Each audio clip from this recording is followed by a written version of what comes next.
Okay, last little bookkeeping detail we got to keep track of here, and then we're ready to leave episode 7 in the dust. We need to talk about something called overflow. Overflow is what happens essentially when you perform an operation and you don't have enough room to hold your answer in. Okay, I always think about those little cards that they have at restaurants that say, please tell us how we're doing, right? And you can say, the food and the service was on a scale of 1 to 5 or whatever. And then there's a little place saying, how can we improve, right? Well, if they give you a space about that big and you're really pissed because you had a bad experience at the restaurant, you have overflow, right? Because the amount of stuff that you want to put into the answer does not fit in the space provided, right? So it's the same thing here with an addition operation. And when we say the space provided, what we're essentially going to mean is that we're going to take two 1-byte quantities usually, although it could be 2-byte or 4-byte quantities, right? But we're going to deal with just 8 bits at a time. And if it's true that when you add those two 8-bit numbers, you can't hold the answer in 1 byte, then you have overflow. And you undoubtedly remember from school, right, that whenever you have a 2-digit number, say, like 37 plus 18, right?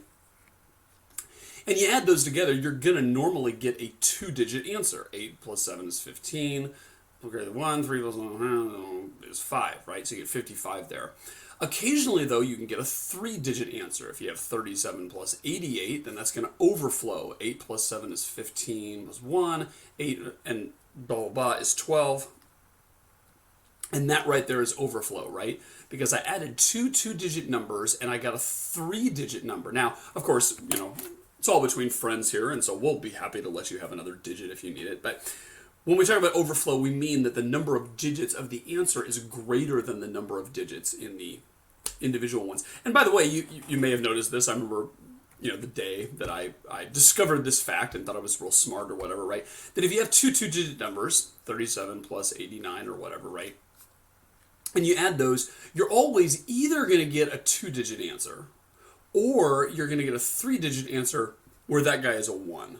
Those are your only two possibilities. You're never going to overflow to 4 or 5 or 6 digits. You're never going to overflow something higher than a 1 here, right, as long as you're only adding two things. And that's because if you have the biggest possible 2-digit numbers and you add those, you're still only going to get 198, right? So same thing is going to be true here, right? We're only going to overflow by one bit at a time. Now, how do you detect overflow?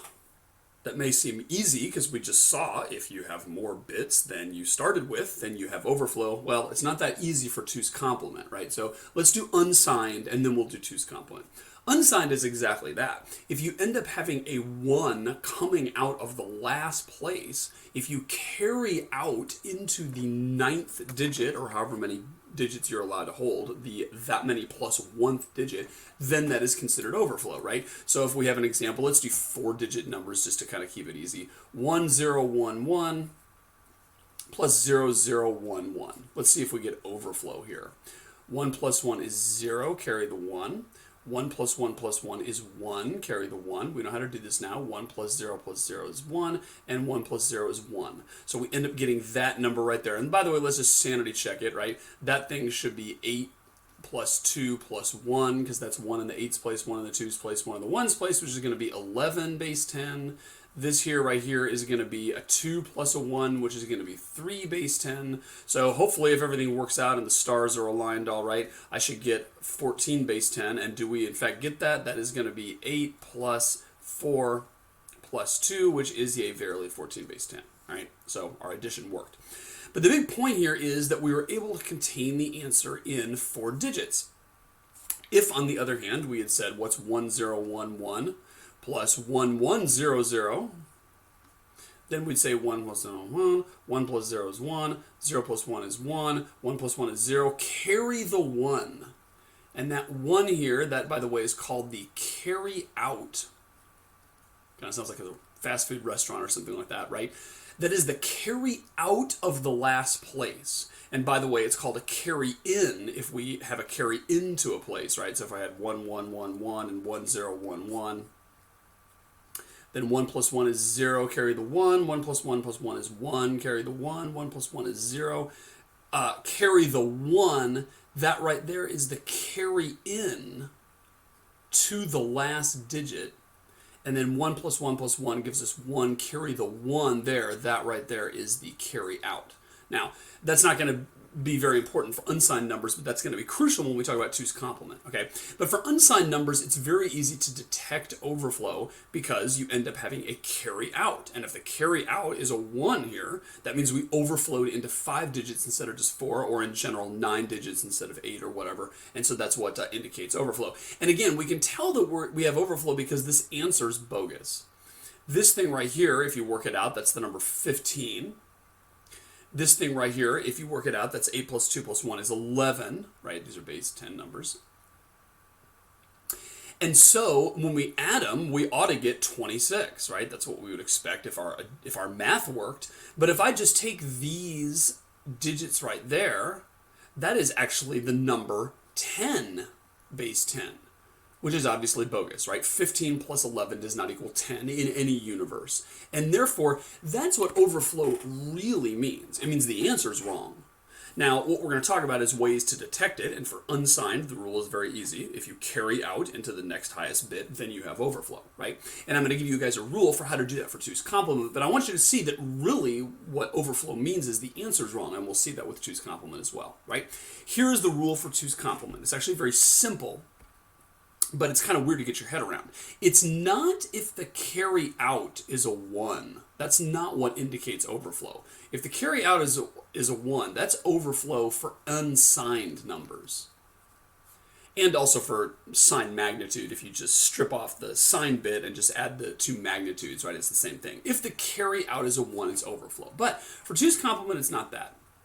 For two's complement, what we say, if there's the carry out is different from the carry in to the last digit, that's what indicates that we have overflow in two's complement. Get your head around that if you can. If the carry out is different from the carry in, which means if this is a 1 and this is a 0, we have overflow. That's similar to unsigned numbers. But if this is a 0 and this is a 1, we also have overflow, which is weird. And if they're both 0, we don't have overflow, so that's like unsigned numbers. But if they're both 1, you would think that would overflow like crazy. We're carrying into the last bit and then also carrying out. I mean, it seems like we're overflowing the whole world, but actually, paradoxically, that is not overflow because the carry out equals the carry in that case, and it's only overflow if the carry out does not equal the carry in. Okay, so let's do some examples and we'll see how this works. Let's do an example here where we're doing 4-bit two's complement.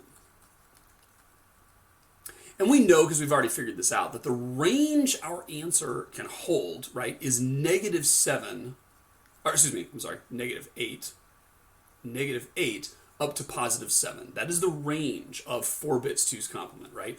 And we know that the lowest number we can hold is 1000, which is -8. You can flip all the bits and add 1 if you don't believe me. And the highest number we can have is 0111, which is 7. And you can work that out in binary if you don't believe me. Okay, so let's do an example here where we want to add -5 plus -2. Now, before we actually crank through the numbers, let's just sanity check this. Is our range going to hold that answer? And the answer is yes. -5 fits into this range, -8 to 7.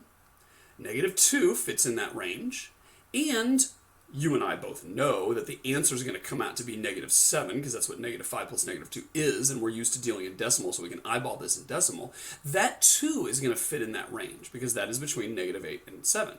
So if this rule works right, we should detect no overflow in this case, and that's exactly what's going to happen. All right, so let's figure it out.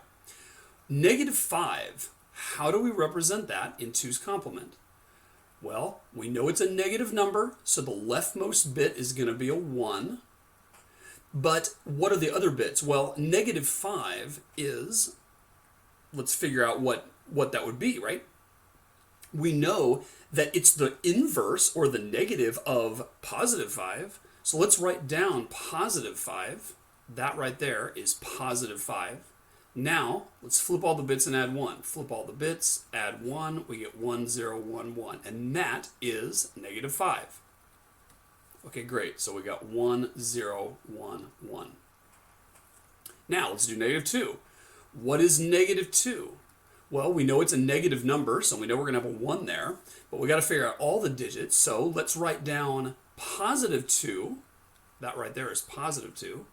Let's flip all the bits and add 1. Flip all the bits, add 1, we get 1 plus 1 is 0, 1, 1, 1, 1. Therefore, that number right there is going to be negative 2.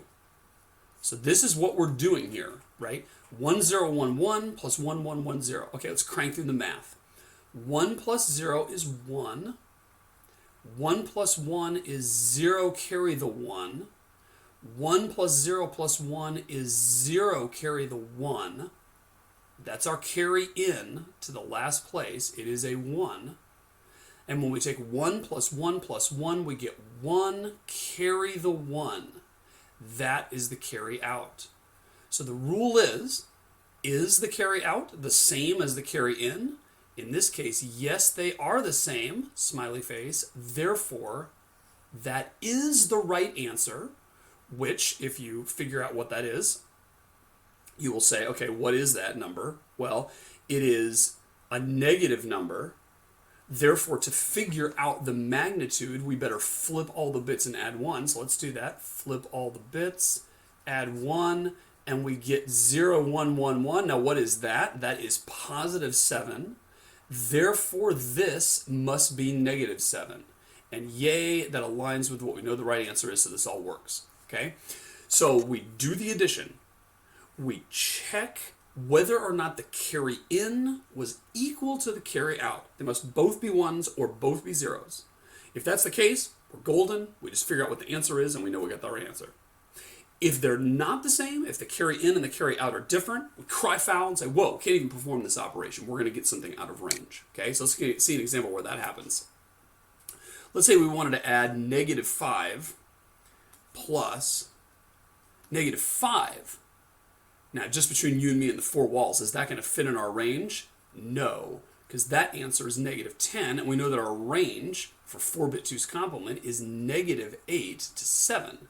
That answer is certainly not in the range. Of course, both the operands are, but this is an instance of overflow, where we're going to go over because we cannot hold our answer in the range. Okay, so let's see what happens. We have to say, what's negative 5? Well, we did that on the previous slide, right? We said, well, we know it's a negative number. It's the negative of 5. So let's take 5. Let's flip all the bits and add 1. So we say 1, 0, 1, 0. We add 1. We get 1, 1, 1, 0. I'm sorry. No, we don't. We get 1, 0, 1, 1. Therefore, that number right there must be negative 5. So we're going to get 1, 0, 1, 1. Okay. And we're going to add that to negative 5. What's negative 5? We just figured it out. Same thing, right? Now we add, and we say 1 plus 1 is 0, carry the 1. 1 plus 1 plus 1 is 1, carry the 1. 1 plus 0 is 1, do not carry. So the carry in right there is a 0, right? We didn't write the 0 because we don't have one, but if we did write it, it would be a 0. We are not carrying in to the last place. However, we are carrying out of the last place because 1 plus 1 is 0, carry the 1. That guy is not the same as that guy. Not equal. Frowny face. Therefore, this is not the right answer. And of course, if we ask ourselves what that answer is, we say, well, what does that represent? It is a 0 right there, so it's a positive number. What positive number is it? It's going to be positive 6. So what we just concluded was negative 5 plus negative 5 was equal to 6.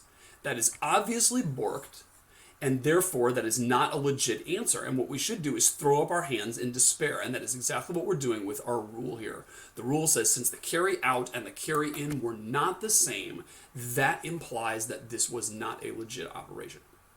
So, as I said, the real meaning of overflow is that the answer is wrong, but the way you can detect that is either for unsigned numbers, if there's a carry out at all, if it's a 1, then we have overflow. That's obvious. That goes back to first grade, right? If we overflow the digit, then that tells you we couldn't fit it in the same number of digits anymore.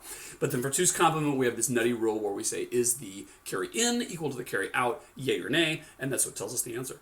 Okay? See if you get this. Let's do some quick review here. What number does the byte 10000001 represent? Very good. I didn't catch you on that one, right? Answer is we have no idea until we are told what representation scheme it's in. Now, what number does the unsigned byte represent? I'm telling you it's unsigned now. The answer is 129 because we have a 1 in the 128's place. We have a 1 in the 1's place. 0 everywhere else. We add it up, it's 129. Now, suppose I lied. It's not really a unsigned number. It's a signed magnitude number. Now what number does it represent? The answer is -1, because this here is interpreted as the sign bit, and the magnitude of the number is 1, because the other 7 bits obviously make a binary 1 here, therefore the answer is -1. Okay, so I lied again. It's not a signed magnitude number after all. It's a 2's complement number.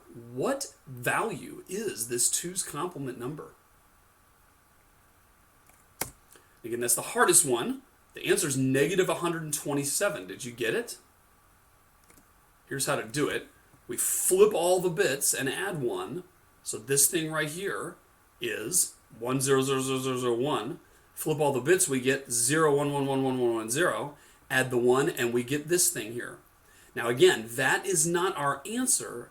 That is the negative of our answer. This quantity right here at the bottom that I'm circling, that is a positive number because the 0 is in the the leftmost digit. Therefore, this is a positive number. Positive what? Positive 127. Therefore, this number must be -127. So hopefully you get that logic. That always trips up students, right? Because you get so excited about flipping all the bits and adding 1 and getting an answer that you forget that that answer is actually an intermediate answer towards the final answer. You still have to negative it to get what you started with in the first place. Okay, what about this one? 10110100. What number does that represent? Answer is -76. Did you work that one out correctly? Here it is. We flip all the bits. So if I take 10110100 and flip all the bits, I get 01001011. Then I add 1, and this is going to be 1 plus 1 is 0, carry the 1, 1 plus 1 is 0, carry the 1, 1, we get this thing. And then this is the negative of our answer. What is that number? Well, it's going to be 64, because it's in the 64's place. Plus, not 32, not 16, yes 8, and yes 4. So 64 plus 8 plus 4, I think if you work that out, it'll be 76. Therefore, this number must have been -76. This stuff becomes second nature after a while, but you got to practice with it a little bit. What about this one? What number does this 2's complement byte represent?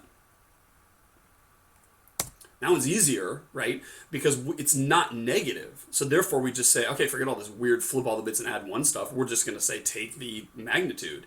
And if we take 64 plus 32 plus, not 16, not 8, yes 4, not 2, yes 1, we are going to get 101 Dalmatians there, right? So this right here, 101, is nevertheless a decimal number because it's, a little 10 here. So, this thing I'm circling here looks binary as heck. It's all zeros and ones, but that is not a decimal number, not a binary number because it has a 10, and that's how you know that. How do you express the number 16 in 8-bit 2's complement? Answer is 00010000. That's a pretty easy one because it's a positive number, right? So if it's a positive number, that means we simply say, let's compute the magnitude of it. And of course, this number right here with a 1 in the 16th place is how you show 16 in binary. What about -16? Now what are you going to get? And that's going to be 11110000. Is that what you got? Here's how. We start with 00010000 because that is 16. So we know if we want to find out how to express this, we need to take the negative of it and find 16. Now, what is the negative of 16? Well, we flip all the bits to get here. Then we add 1 to that, which results in a bunch of carries and stuff, right? And we end up getting 11110000. Simple as that. If I add these 2 bytes, and I'm going to tell you that they're unsigned, right? So 155 base 10 and 108 base 10, if those are both in 8-bit unsigned scheme, am I going to overflow? And the answer is yes, and you can probably tell that just by looking at the decimal numbers, right? We know we can only go up to 255 in an unsigned scheme. Therefore, 155 plus 100 would give us exactly 255. That's the maximum amount, of stuffing we can get into this pillow. So if we add 155 to 100 and something, like 108, we are definitely going to get overflow. And again, the way you tell that is that we have a carry out here. So if you add 155 base 10, which is this thing, and 108 base 10, which is this monster, and you add all those up doing the appropriate things, you overflow into the 9th bit, therefore it is overflow. And again, that is the rule only because these are unsigned bytes. Now, what if they're 2's complement? I'm going to take 103 and 95, both of which fit in our 2's complement 8-bit scheme, right? Because we can go all the way from negative 128 up to positive 127. Therefore, these addends are both in range. But will I get overflow if I do this? And the answer is yes. And here's why. If I take 103 and 95, express them, then what I do is I add. Now, here's the part that's counterintuitive, right? The carry out was a 0 here. So you might think we're okay, because it's like, hey, great, man, I didn't have to go to 9 digits after all. I'm in 8 digits. But just remember, that isn't the rule at all. For 2's complement, the rule is the carry in the same as the carry out? And in this case, it's not true. We carried a 1 into the last place and didn't carry it out. Weirdly, if we had carried it out, then it would be okay, right? But since we didn't carry it out and we did carry it in, that's what constitutes overflow in 2's complement. Okay, so a lot of this seems like, trivial nutty rules or whatever, and it sort of is, but obviously at the heart of computers, right, are binary numbers, because that's all we can really represent in today's technology is zeros and ones. Therefore, it's extremely important to understand how to perform all these operations. Thanks for hanging in there. Catch you next time on All the Math.